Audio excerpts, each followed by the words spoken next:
Hello, driving intelligence community.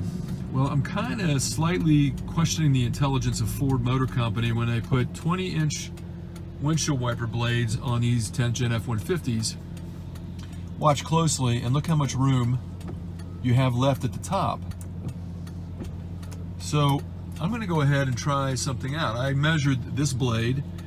Instead of the 20-inch, I think I can put a 26-inch blade, another 3 inches on each side. Another 20-inch blade there, but I think I can only put 24 inches because it's very close to the A-pillar.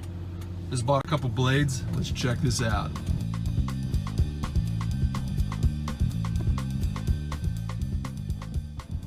So I'm going to change these windshield wipers, and I'm going to link below the ones that I'm using. That'll help you decide if you want to do this, but I'm going to go ahead and get these installed and show you what it looks like.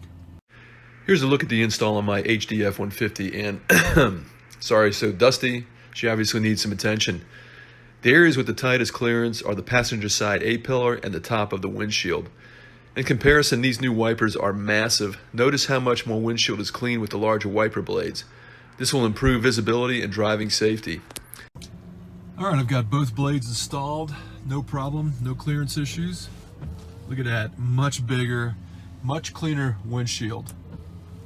I don't understand. I guess Ford was just cost cutting to put such a small windshield wiper on.